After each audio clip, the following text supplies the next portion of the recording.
इस वीडियो में structure regression model किस तरह से स्मार्ट पीएलएस में रन होता है और उनके रिजल्ट्स को कैसे इंटरप्रेट करते हैं, बहुत ही आसान तरीके से एक्सप्लेन करूंगा। मैं यहाँ पे सबसे पहले स्मार्ट पीएलएस ओपन करता हूँ। Smart PLS basically next generation software है और हम सैम टेक्निक जो है जब अप्लाई करते हैं, यूजली हम जो है वो वेरिएंस बेस्ड जब हमने अप्लाई करना हो तो फिर हम जो है स्मार्ट पीएलएस अप्लाई करते हैं। नो डाउट कि अभी स्मार्ट पीएलएस ने को वेरिएंस बेस जो है वो एल्गोरिदम को भी ऐड कर लिया है, लेकिन अभी वो बीटा स्टेज में है। तो मैं यहाँ पे मैंने स्मार्ट पीएलएस ओपन किया और उसके बाद मैं यहाँ पे न्यू प्रोजेक्ट पे क्लिक करूँगा और इसमें स्ट्रक्चर रिग्रेशन मॉडल SRM मैंने टाइप कर दिया। उसके बाद क्रिएट बटन पे क्लिक करूँगा और नेक्स्ट उसके बाद यहाँ पे इंपोर्ट डेटा फाइल। तो इंपोर्ट डेटा फाइल में यहाँ पे मैं डेटा लोड करूँगा। अच्छा, इस चीज़ में एक चीज़ का ख्याल रख लीजिएगा कि जब भी आप एक्सेल की शीट में डेटा सेव करें तो एक्सेल की जो टाइप है वो CSV होनी चाहिए, CSV कॉमा डिलिमिटेड। तो उससे ये होता है कि इजीली आप स्मार्ट पीएलएस में डेटा जो लोड हो जाता है, यानी कंपेटिबिलिटी इसकी ज़्यादा है। अच्छा, ये मैंने डेटा यहाँ से सिलेक्ट किया, उसके बाद मैं इंपोर्ट बटन के पे क्लिक करूँगा तो मेरे पास यहाँ पे आप देखेंगे ये डेटा लोड हो गया। 50 इंडिकेटर्स हैं, सैम्पल साइज 100 है, क्योंकि यहाँ पे ये स्टूडेंट वर्जन है तो इसलिए 100 तक ही आप रन कर सकते हैं। अगर प्रोफेशनल लाइसेंस आपके पास है तो आप मोर देन 100 भी आप उसको रन कर सकते हैं। उसके बाद यहाँ पे बैक एरो इस पे क्लिक किया और क्रिएट मॉडल जो है इस पे मैं क्लिक करूँगा। तो यहाँ पे प्रोजेक्ट तो मेरा SRM था और यहाँ पे मॉडल टाइप जो है यहाँ पे PLS सैम ही चूज़ करूँगा। जैसे मैंने पहले कहा था कि इसने CB सैम जो है उसको भी ऐड कर लिया है, जो कि हम पहले CB सैम यूजली हम मोस्ट पे रन करते थे, लेकिन अब यहाँ पे भी इसकी एल्गोरिथम जो है वो ऐड कर ली गई है, लेकिन ये बीटा स्टेज में है।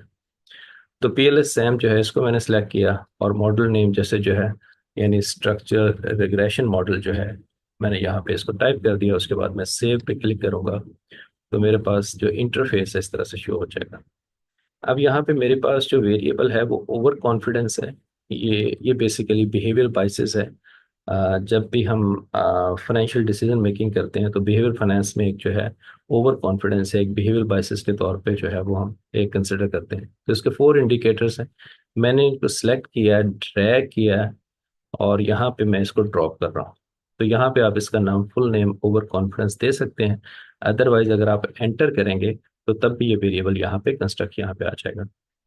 और उसके बाद यहाँ पे ये मैं इसको इंडिपेंडेंट वेरिएबल के तौर पे लूंगा और उसके बाद इन्वेस्टमेंट डिसीजन मेकिंग जो है, इसके 4 इंडिकेटर है, इसको भी मैं उसी तरह से सिलेक्ट करूंगा, ड्रैग करूंगा, ड्रॉप एंड एंटर।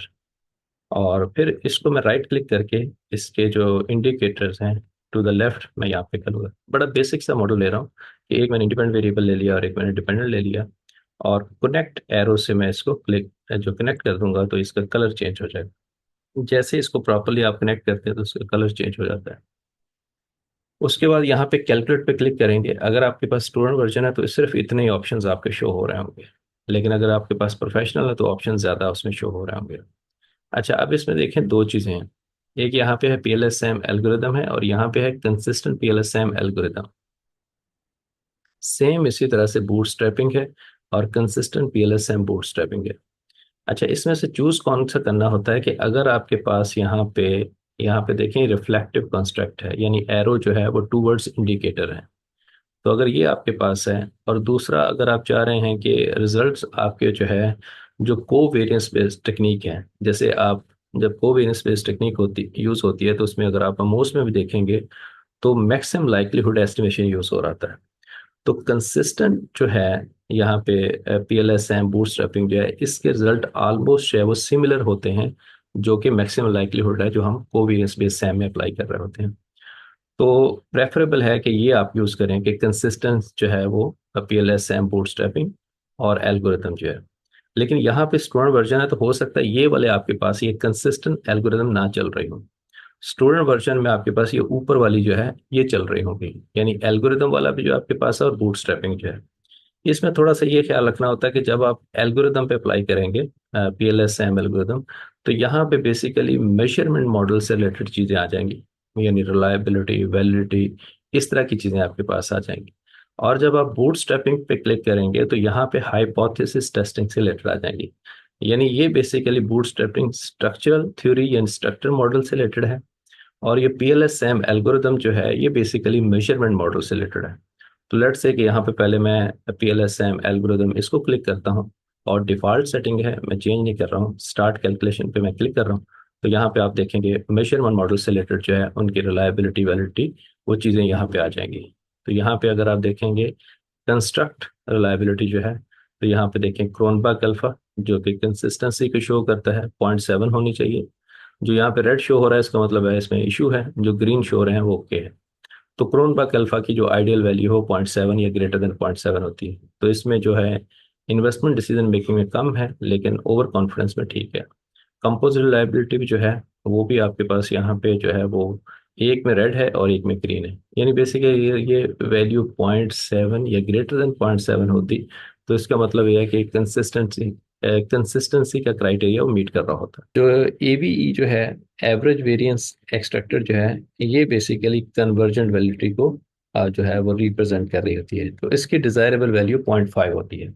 अगर 0.5 या ग्रेटर देन 0.5 है तो आप कह सकते हैं कि आपके इंस्ट्रूमेंट की जो है मेजरमेंट मॉडल की जो है वो कन्वर्जेंट वैलिडिटी इस्टेब्लिश हो रही है। तो जहाँ पे रेड है इसका मतलब है कि क्राइटेरिया मीट नहीं हो रहा है, जो ग्रीन है वो इसका मतलब है कि ओके है। तो ये यहाँ पे मैंने कंस्ट्रक्ट लाइबिलिटी और वैलिडिटी को डिस्कस किया। उसके बाद यहाँ पे नीचे देखें डिस्क्रिमिनेंट वैलिडिटी जो है, तो अगर आप इस पे क्लिक करेंगे तो इसमें पॉपुलर दो क्राइटेरिया है। एक है फर्नल अर्कर का जो है और दूसरा एचटीएमटी का है। तो अगर मैं यहाँ पे फर्नल अर्कर का क्लिक करूँ तो ये देखें यहाँ पे जो वैल्यूज आ रही हैं ये डायगनल वैल्यूज हैं, 0.677 0.75, ये इसमें डायगनल वैल्यूज हैं। डायगनल वैल्यूज बेसिकली क्या होती हैं, जो ईवी है उसका स्क्वायर रूट होता है। और जो ऑफ डायगोनल वैल्यूज हैं यानी यहाँ पे 0.356 है, ये बेसिकली कंस्ट्रक्ट में इंटर कोरिलेशन होती है। तो अगर हम डिस्क्रिमिनेंट वैलिडिटी को एस्टेब्लिश करना चाह रहे हैं तो अकॉर्डिंग टू फर्नल आइकर क्राइटेरिया यानी diagonal values should be greater than of diagonal values. तो यहाँ पे इसके देखें कि डायगोनल वैल्यूज जो हैं वो ऑफ डायगोनल से बड़ी हैं, तो इसका मतलब है कि इसकी जो है वो डिस्क्रिमिनेंट वैलिडिटी एस्टेब्लिश हो रही है। उसके बाद यहाँ पे H T M T ratios जो हैं वो जो है उसको देख लेते हैं।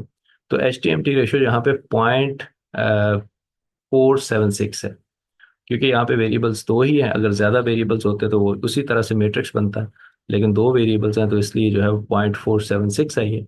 तो इसका क्राइटेरिया ये होता है कि आप एच टी एम टी में देख लें, अगर 0.9 से सारी वैल्यूज कम है तो इसका मतलब ये है कि डिस्क्रिमिनेटिविटी एस्टेब्लिश हो गई है। तो इसमें आपके पास ये चीज़ें हैं। और उसके बाद यहाँ पे आर स्क्वायर है, ठीक है। आर स्क्वायर यहाँ पे 0.12 है जो कि बहुत ही लो है। यानी इसका मतलब ये है कि हमने बेसिकली एक ही इंडिपेंडेंट वेरिएबल लिया था और उसकी जो वेरिएंस एक्सप्लेन हो रहा है डिपेंडेंट पे वो 12% है, रिमेनिंग 88% एरर से है। तो ये आप इसको कोई सेटिस्फैक्ट्री नहीं कह सकते हैं। तो ये आपके पास आर स्क्वायर है। उसके बाद एफ स्क्वायर भी यहाँ पे है, 0.14 है, ठीक है। तो बेसिकली एफ स्क्वायर ये होता है कि अगर आप जो है वेरिएबल्स को एक को जैसे जो है वो रिप्लेस करते हैं, यहाँ पे तो है ही एक वेरिएबल है। लेट्स से कि इंडिपेंडेंट वेरिएबल में 2 3 4 5 होते, तो उसमें से अगर किसी का एफ स्क्वायर देखते, अगर एफ स्क्वायर किसी का लेट से 5% आता है तो इसका मतलब है कि वो वेरिएबल रिमूव करने से आर स्क्वायर पे कितना चेंज आता है। तो ये बेसिकली एफ स्क्वायर जो है उसको रिप्रेजेंट कर रहा है। अच्छा, अब इसके बाद जो है यहाँ पे मैं इसको जो कैलकुलेट पे दोबारा जाके इसकी हाइपोथेसिस टेस्टिंग उस पर क्लिक करूंगा, यानी बूटस्ट्रैपिंग पे जो है बूटस्ट्रैपिंग पे मैंने क्लिक किया और उसके बाद मैंने डिफ़ॉल्ट सेटिंग और स्टार्ट कैलकुलेशन। तो यहाँ पे आप देखें कि अभी जो है वो कोफिशिएंट की वैल्यूज आपके पास आ जाएंगी। तो यहाँ पे ये आपके पास वैल्यूज आ गई, तो यहाँ पे स्ट्रक्चर मॉडल में मैं कोफिशिएंट और पी वैल्यू कर लेता हूँ। तो कोफिशिएंट यहाँ पे 0.356 है, यानी पॉजिटिव है, यानी ओवर कॉन्फिडेंस का इम्पैक्ट जो है इन्वेस्टमेंट डिसीजन मेकिंग पे है। और अगर आप पी वैल्यू सिग वैल्यू देखेंगे विच इज़ लेस देन 0.05, तो ये सिग्निफिकेंट इम्पैक्ट है। तो ये बेसिकली बीटा की वैल्यू आ रही है, रेग्रेशन कॉफिशिएंट की वैल्यू आ रही है। आर स्क्वायर हमने पहले देख लिया था 12%, 12.7% जो है वो आपके पास आ रहा है यहाँ पे। ठीक है, तो यहाँ पे भी देखिए मैंने कर्सर लेके गया हूँ ना, तो आर स्केयर भी आ रहा है, एडजस्टेड आर स्केयर भी आ रहा है, क्रोनबर्ग अल्फा यानी कंसिस्टेंसी का भी आ रहा है, कंपोजिट रिलायबिलिटी आ रहा है, एवरेज वेरिएंस एक्सट्रैक्टेड जो है वो भी आ रहा है। सेम इसी तरह से इस आप कंस्ट्रक्ट पे लेके जाएं तो तभी वो सारी वैल्यूज आपके पास शो हो रही हैं।